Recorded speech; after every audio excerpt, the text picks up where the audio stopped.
Gattaca 1997, our list opens with one of the most profound and intellectual films in the genre, Gattaca.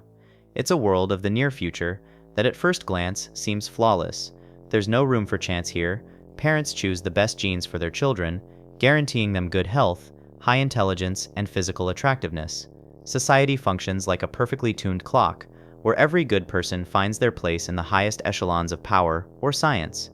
But behind this perfection lies a new, most brutal form of discrimination in human history: genocracy. The horror here is characterized by a quiet, systemic hopelessness. It's not the violence that's frightening, but the cold gaze of the scanner, which determines your fate in a second from a drop of blood or a flake of skin. The protagonist, Vincent, is a bad person born of love, not in a test tube. His DNA predicts an early death from a heart defect, and society views him as a second-class citizen, fit only for cleaning. The horror of this world is that your dreams and will mean nothing unless they are confirmed by a nucleotide sequence.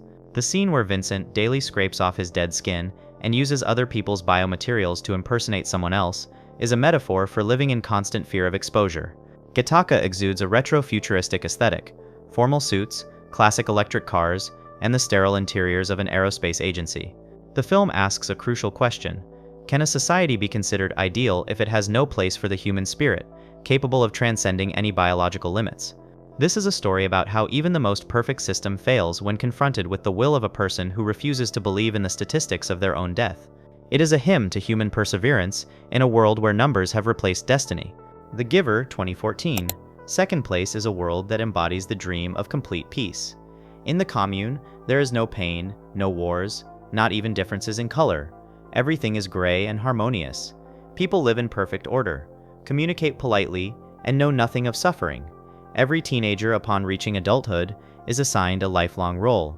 The protagonist, Jonas, becomes the receiver of memories, the only person who must preserve the memory of humanity's true past, of pain, hunger, but also of love, music, and vibrant colors. The utopia here is frightening in its emotional castration.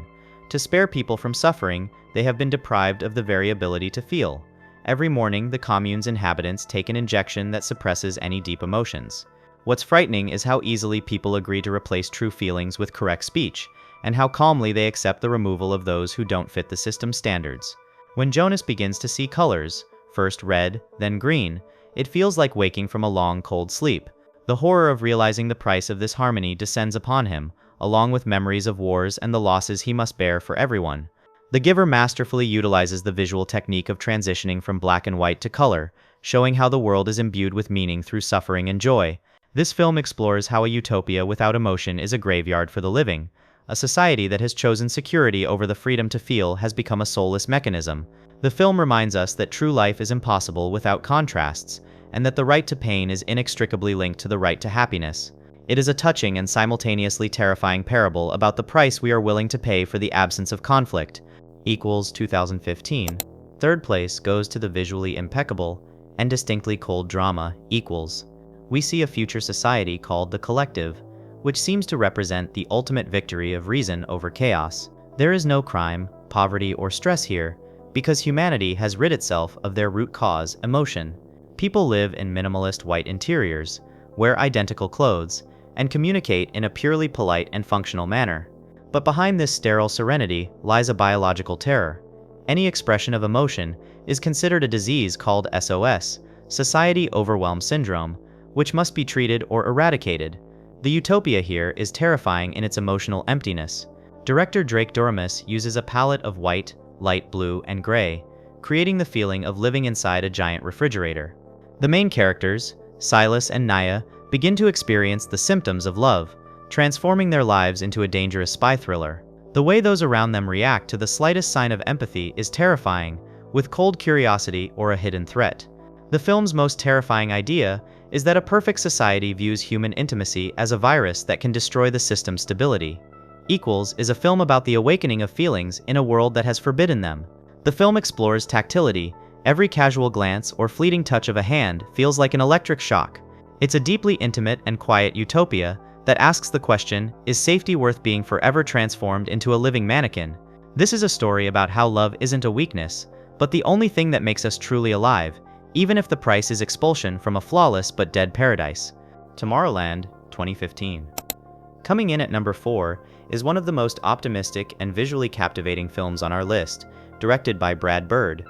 Tomorrowland isn't just a city, it's a separate dimension, crafted by humanity's finest minds, scientists, artists, and engineers who decided to build a world without the constraints of politics and greed. Here, technology serves solely the cause of progress, architecture defies gravity, and glittering rockets soar through the sky. It's the embodiment of 1950s retrofuturism, where faith in science was boundless. However, the horror here lies not in the utopia itself, but in its inaccessibility and the reason it has become a mystery. The film's future world is threatened by the global pessimism of people on Earth. It turns out that the worst catastrophe isn't a virus or war, but the loss of faith in a better future. The image of a future we push away, choosing bleak predictions over creation, is frightening. The utopia in Tomorrowland serves as a bitter reminder of what we could achieve if we weren't mired in endless consumerism and cynicism. Tomorrowland is a hymn to dreamers. Filled with amazing gadgets and breathtaking city panoramas, every design element exudes hope. It's a rare example of a utopia conceived from the start as something truly beautiful, not a disguised prison. The film explores the responsibility of creators for their creations and encourages viewers to stop waiting for the end of the world and start building its beginning. It's a vibrant, noisy, and incredibly beautiful adventure that reminds us our future depends on the story we choose to write into it. Firth 2013. Fifth place goes to perhaps the most realistic and soft utopia on our list, Spike Jonze's Her. It's a near-future Los Angeles that feels incredibly cozy and aesthetically pleasing. There are no flying cars or evil robots, but there are pastel colors, warm clothes made of natural fabrics, perfect public transportation, and voice-activated interfaces.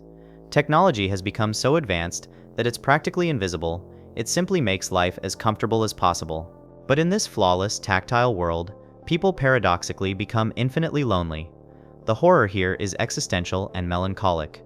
It's a utopia of broken hearts. The protagonist, Theodore, makes a living by writing touching personal letters for others, while his own life is empty. When he acquires an advanced operating system with artificial intelligence named Samantha, the world seems complete.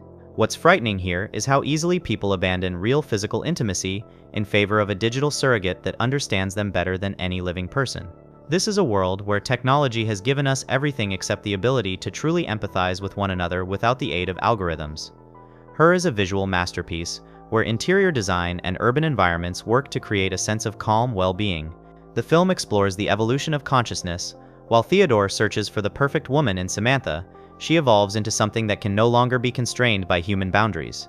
This film explores how utopia isn't the absence of problems, but a state in which all your basic needs are met, leaving you alone with your emptiness. It's the most tender and saddening look at where the pursuit of technological perfection can lead us. Logan's Run, 1976, is this 1970s sci-fi classic which laid the groundwork for many modern dystopias. In Logan's Run, humanity lives in a vast, hermetically sealed city under a dome. It's an absolute paradise of consumption and pleasure. Automation takes care of everything, and people spend their time in endless parties, sports, and sex. There's no disease, poverty, or overpopulation here. But this utopia has one strict requirement: the law of life. Every resident, upon reaching 30, must undergo a ritual called the carousel, where they are supposedly reborn for a new life.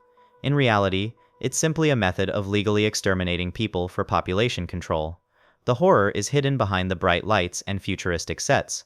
What's terrifying is the youth's fanatical faith in the carousel and the glee with which they watch the destruction of their peers. The protagonist, Logan, is a sandman, a cleaner, whose job it is to track down and kill those who attempt to escape the ritual. The horror of this world lies in its infantilism. Society has been transformed into a kindergarten for adults, where death is presented as a thrilling spectacle. When Logan realizes that there is no such thing as rebirth, his world collapses, turning the perfect city into a death trap. Logan's Run is a monument to the aesthetics of its era: mirrored surfaces, lasers, and scale models. The film explores the fear of old age and society's desire to remain eternally youthful at the expense of truth and morality. It's a film about awakening consciousness and searching for truth beyond the comfort of one's own bubble. The film may seem naive to modern viewers, but its central idea, a utopia built on lies and death, remains relevant today, reminding us that a free paradise always comes at a cost. Pleasantville, 1998. Seventh place goes to the astonishingly metaphorical film Pleasantville. Two modern-day teenagers from the 19 magically find themselves inside an old black and white sitcom from the 1950s. It's a suburban utopia. The sun always shines. The fire department only comes out to rescue cats from trees, and the school basketball team never misses. In Pleasantville, there's no pain, no anger, not even bathrooms in the houses, because in this ideal world, no one experiences bodily needs. It's a dream come true of the good old days. The horror here is rooted in stagnation and the suppression of personality. The absolute predictability of life is frightening. Every day is identical to the last, and the inhabitants are functions devoid of imagination and passion. The horror begins when the heroes begin to bring knowledge and emotion into this world. As soon as the inhabitants experience true love, art, or anger, the world around them begins to take on color. This provokes aggression in those who fear change. Scenes of people of color being discriminated against by black and white transform a light comedy into a profound drama about society's fear of true human nature. Pleasantville is a visual masterpiece using a combination of color and monochrome that was innovative for its time. The film explores the theme of security versus freedom. Are we willing to give up the vibrancy of life for the sake of everything always being pleasant? Utopia is shown here as a prison of politeness and prejudice. This film teaches that idealism is not the absence of change, but the ability to embrace the world in all its chaotic diversity. The city's gradual colorization becomes a powerful symbol of the liberation of the human spirit from the shackles of artificial perfection. TX-148, 1971. At number 8 is George Lucas's debut film, which imagines one of the most radical and unsettling utopias in cinematic history. In THX 1138, humanity lives in underground cities, where everything from clothing to walls is a blinding white. There are no names, only digital codes. The main character is called THX 1138, and everyone's hair is shaved bald for maximum identity. This is a society of absolute consumption and control, where the main commandment broadcast by monitors is, consume more, be happy. Any feelings and sex are strictly forbidden and suppressed by the mandatory use of strong drugs. The horror here is characterized by total depersonalization and medical sterility. The image of android policemen, with their polite but icy voices, and the casual way the system destroys those who stop taking their medication, are terrifying. The most terrifying detail is the confessional, where instead of God, a recorded computer voice speaks to you, urging you to continue working and shopping. The horror of this world is its silence and purity, which conceal a complete absence of life. When the hero decides to give up his medication and enters into a relationship with a woman, he becomes a target for the full force of the state apparatus, which considers love a software glitch. THX 138 is a hymn to minimalism. Lucas uses real industrial spaces to create the feeling of an endless, claustrophobic labyrinth. The film explores the theme of man as an inventory unit in a world where efficiency is more important than the soul. It's a film about escaping the white hell that was built for the benefit of humanity, but ultimately turned it into biomass. If you're accustomed to the vibrant Star Wars films, this film will shock you with its cold, surgical aesthetic and uncompromising vision of a future where even God is just a file in a database. The Island, 2005. Ninth place goes to Michael Bay's sweeping action thriller, The Island. The action takes place in the mid-21st century. Residents of a high-tech, sterile complex believe they are the last survivors of a global environmental disaster. Their lives are governed by a strict schedule, diet, and constant medical monitoring. Each person's only hope is to win the lottery and travel to the island, the last paradise on Earth with clean air and ocean. It seems like an absolute utopia. Safety, healthcare, and a great goal ahead. The horror here takes on the nature of existential shock and a commodified attitude toward life. The protagonist, Lincoln 6 Echo, begins to notice oddities. Why is everyone wearing the same clothes? Why are their memories so hazy? The moment of truth is terrifying. There is no island. The entire complex is an incubator for growing clones, products, which act as insurance policies for wealthy individuals in the real world. Winning the lottery actually means the original needs an organ or a surrogate mother, and the clone is sent to be dismantled. The horror of this world is that living sentient beings are treated like spare parts in shiny packaging. The Island is classic Michael Bay style, with its quick cuts, vibrant colors, and sweeping chases. However, behind the blockbuster veneer lies a serious ethical dilemma about cloning and the value of human life. Visually, the film is divided into two parts: a cold, futuristic laboratory and the sunny but dangerous real world. It's a film about the awakening of self-awareness. When a clone realizes they have a personality, they cease to be just an inventory number and become a threat to the entire system. This is a story about how, even in the most perfect Eden, a person will strive for freedom if his life is built on lies. Elysium, A Paradise Not on Earth, 2013. Number 10 is Neil Blomkamp's social dystopia, where utopia is literally transported off-planet. By 2154, the world has completely split. Billions of poor people survive on an overpopulated, dirty, and ruined Earth, while the wealthiest families live on Elysium, a gigantic, ring-shaped space station orbiting the Earth. Elysium recreates ideal nature, pristine water, and most importantly, contains med boxes, capsules that cure any illness from cancer to fractures in seconds, and can effectively grant immortality. The utopia here is terrifying in its absolute selfishness and arrogance. The inhabitants of Elysium live in a world free of suffering, but this world is protected from the rest of humanity by missiles and ruthless drones. What's frightening is how casually the station's inhabitants treat their luxury, while just a few hundred kilometers below them, people are dying from basic infections. A scene where a wealthy woman calmly sips a cocktail by the pool, while Matt Damon on Earth receives a lethal dose of radiation, highlights this gulf. Elysium isn't just a place, it's a symbol of an unattainable paradise, which belongs only to those who can afford it. Visually, Blomkamp masterfully contrasts the industrial chaos of the Los Angeles slums with the sterile pastoral aesthetic of the station. Elysium's design is inspired by the concepts of the Stanford Torus, endless villas, lawns, and blue skies within a steel ring. The film explores the theme of accessibility. The future of medicine is a miracle that has become a privilege. This is a hard-hitting, action-packed film about how utopia for some is always built on the exploitation and suffering of others, and that true paradise cannot be walled off from those who need it. Oblivion, 2013. 11th place goes to the visually impeccable Oblivion. The future world here appears surprisingly calm and aesthetically pleasing. After a war with aliens, Earth is desolate, but it doesn't resemble a dirty dump. Instead, we see pristine nature, canyons, and endless clouds. The protagonist, Jack, lives with his partner in the Sky Tower, a high-tech station hovering above the Earth. Their life is a minimalist utopia: perfect design, a glass-bottomed pool, and work servicing drones. Jack believes he is part of a greater mission to save resources for humanity, which has relocated to Titan. The horror here is characterized by existential paranoia. It is the sterility of this world that is frightening. Why is everything so perfect? Why is Jack forbidden to visit the forbidden zones? Horror creeps up unnoticed when the hero discovers the wreckage of an old ship and realizes that his memories are an artificial construct and the clear sky above is a disguise for a global deception. The scene where Jack encounters his doppelganger transforms his cozy utopia into a nightmare, where he is merely a replaceable component in the invader's vast machinery. Joseph Kosinski's Oblivion is a triumph of design. The futuristic bubble ship craft and the station's interiors look like the dreams of future architects come to life. The film explores the themes of memory and loyalty.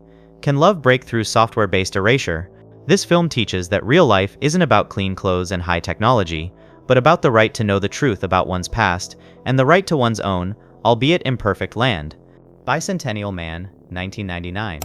At number 12 is one of the kindest and most philosophical films, based on Isaac Asimov's novel. Bicentennial Man depicts a near-perfect future.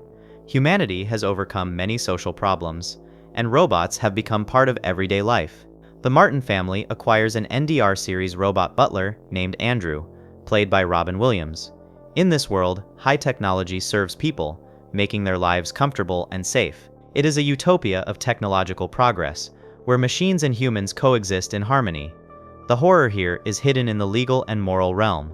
What's frightening isn't the violence, but society's cold reluctance to recognize the individuality of someone made of metal. Andrew lives for decades, watching those he loves age and die.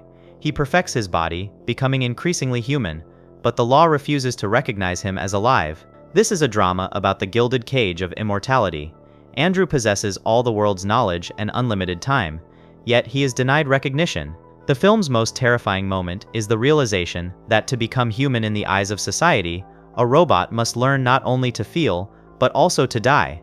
The film spans 200 years of history, depicting the gradual evolution of technology and fashion. It is a unique take on utopia, where progress goes hand in hand with humanism. Robin Williams creates an incredibly moving portrayal of a creature struggling for the right to be imperfect. This film explores how a perfect future is impossible without compassion, and how even the most advanced machine can strive for freedom and love more than its creators. It is the story of a long journey home to oneself. Aeon Flux 2005. 13th place goes to the futuristic action film Aeon Flux. By 2415, humanity has been virtually wiped out by a deadly virus, and the remnants of survivors, around 5 million people, live in the last city-state on Earth, Bregna. It's a true utopia. The city is immersed in greenery, the architecture striking with its flowing forms and purity, and the residents enjoy a high standard of living and technological comforts. The Goodchild dynasty of scientists holds power, promising safety and a way to finally defeat old threats. The horror here lies in the biological mystery of this paradise. What's terrifying is the routine disappearances of people in Bregna and the strange, inexplicable memories of lives they never lived. The main character, mercenary Aeon, discovers a terrible truth during her mission. The virus that killed humanity has rendered the survivors sterile. This entire ideal city is a laboratory where people don't live, but are endlessly cloned for 400 years. Bregna's horror lies in its stagnation, a world without a future, where the same souls inhabit new bodies while the system slowly fails. Visually, the film is a feast for the eyes, from the surreal trap gardens to the costumes and gadgets. Aeon Flux explores the theme of control over evolution. Does a handful of people have the right to decide the fate of an entire species, turning life into an endless cycle of copying? It's a story about how even the most beautiful city becomes a crypt if new life cannot be born within it. The Goodchild's utopia turns out to be nothing more than an attempt to stop time, concealing genetic exhaustion and total surveillance behind an aesthetic of purity. Upside Down 2012, at number 14, is one of the most original and visually stunning concepts in science fiction. In the world of the film Parallel Worlds, two planets exist in close proximity to each other with opposing gravity. A rigid social hierarchy exists between them. The Upside Down is a prosperous corporate utopia. It's always bright and clean, people live in luxury, and control all resources. The Downside Down is a poor, dirty, and exploited planet, serving merely as a raw material appendage for the upper crust. The horror here is rooted in physical and class segregation.